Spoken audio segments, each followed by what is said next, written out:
लेकर कांग्रेस की तैयारियां तेज हो चुकी हैं। भूपेंद्र सिंह हुड्डा, उदय भान समेत कई नेताओं की भागदौड़, लोगों को जोड़ने के लिए स्पेशल नंबर भी जारी कर दिए गए हैं। 21 दिसंबर को हरियाणा में भारत जोड़ो यात्रा की एंट्री होगी। तो बता दें कि इस यात्रा के लिए 14 जो कमेटी है वो भी बना दी गई है। हालांकि लेकिन इस बीच बता दें कि कांग्रेस जो है वो लगातार तैयारियों में जुट गई है। भूपेंद्र सिंह हुड्डा, उदय भान समेत कई नेताओं की भागदौड़ जो है वो यहां पर देखने को मिलेगी। लोगों को जोड़ने के लिए स्पेशल नंबर भी जारी कर दिया गया है। खबर पर ज्यादा जानकारी के साथ मेरे सहयोगी अमित जुड़ गए हैं। अमित, इस कांग्रेस की जो ये यात्रा रहने वाली है कितनी खास समझी जाए? फिलहाल इस पूरी खबर को लेकर क्या कुछ अपडेट? बिल्कुल साधना, राहुल गांधी की हरियाणा में यात्रा काफी अहम है और इसमें कोई कोर कसर जो है वो कांग्रेस छोड़ना नहीं चाहती। पूर्व मुख्यमंत्री भूपेंद्र सिंह हुड्डा लगातार सक्रिय हैं, उनके पुत्र दीपेंद्र हुड्डा और साथ साथ प्रदेश कांग्रेस अध्यक्ष उदय भान। तो ऐसे में तमाम नेता भागदौड़ कर रहे हैं और 2 चरणों में यह यात्रा रहने वाली है। पहला चरण जो है वो 21 दिसंबर को होगा और तब से लेकर करीब 80 किलोमीटर की यह यात्रा जो हरियाणा भर में चलेगी। पहले चरण में ही 21, 22 और 23 को ऐसे दिन है जब 2 ऐसे स्थानों पर राहुल गांधी पहुंचेंगे जो गांधी जी जहां वहां पहुंचे थे उन गांवों में गांधी ग्राम है, सोहना में भी और नूह जिला में भी। तो ऐसे में उनकी यात्रा काफी महत्वपूर्ण है और खासतौर पर किसानों से, युवाओं से, छात्रों से इस प्रकार का एक संवाद कार्यक्रम भी रहने वाला है राहुल गांधी का। उसके लिए विशेष रूप से एक नंबर भी जारी किया गया है और कांग्रेस की तैयारियां अब से नहीं चल रही है, लगातार चल रही है।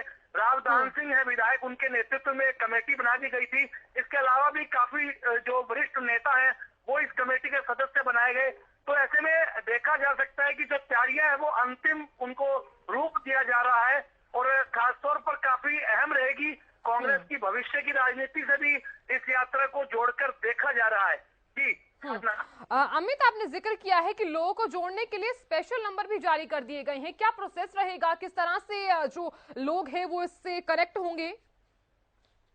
निश्चित रूप से विशेष नंबर जो जारी किए गए हैं इन पर लोग जो है वो इस यात्रा से जुड़ना चाहेंगे, किसी रूप में अपनी भूमिका देखना चाहेंगे और या फिर उस यात्रा में किस प्रकार से अपना सहयोग देते हैं वे इस नंबर के जरिए कनेक्ट हो पाएंगे और साथ साथ इस यात्रा में अपनी भागीदारी सुनिश्चित कर सकेंगे। तो देखने वाली बात होगी, तमाम तैयारियां कर दी गई है लेकिन जो पार्टी कई बार जो गुटबाजी का शिकार रही है, कई बार कई मौकों पर गुटबाजी दिखाई देती है, तो क्या इस बार भारत जोड़ो यात्रा के दौरान इनकी मजबूती भी देखने को मिलेगी? यह भी एक बड़ा सवाल है। खासतौर पर तैयारियां जरूर जारी है और अब 21 दिसंबर भी नजदीक आती जा रही है, वैसे वैसे तैयारियों को अंतिम रूप दिया जा रहा है। जी साधना, अमित, जिक्र ये भी किया गया था कि यहाँ पर 2 चरणों में इसकी एंट्री होगी, तो दूसरे चरण की एंट्री कब होगी? इसकी जो डेट है वो क्या कुछ रह सकती है? क्या ऐसा कुछ फाइनल हुआ है?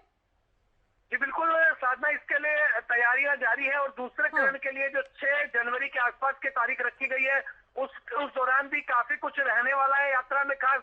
और संवाद का जो सिलसिला है जो पहले चरण में जारी रहेगा वो दूसरे चरण में भी इसी तरह से लोगों से मिलेंगे और जो पदयात्रा जो करते हुए वे आ रहे हैं सितंबर के महीने से जो यात्रा शुरू हुई थी वो अब हरियाणा में पहुंच गई और खासा उत्साह भी देखने को निश्चित रूप से मिल रहा है। कांग्रेस जन तो खासे उत्साहित है। जी अमित, इस बीच ये भी जानकारी आपने दी थी कि यहाँ पर कमेटियां भी बना दी गई हैं, तो कमेटियां किस तरह से वर्क करेगी? क्या क्या जो जिम्मेदारियां हैं तमाम विधायकों को दी गई हैं?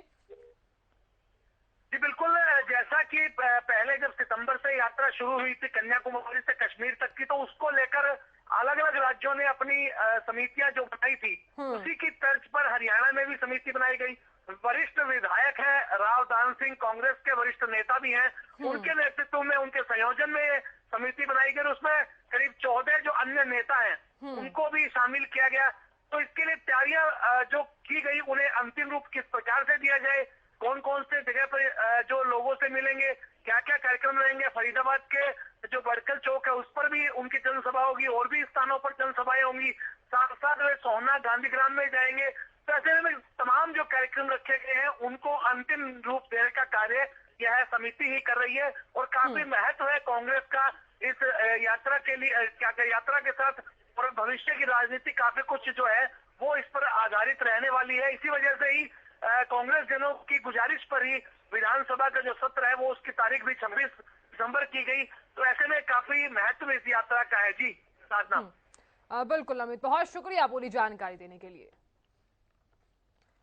देखिए, लोगों को जोड़ने के लिए यहाँ पर स्पेशल नंबर भी जारी कर दिए गए हैं ताकि लोग जो हैं वो अच्छे से कनेक्ट हो सके और यहाँ पर मजबूत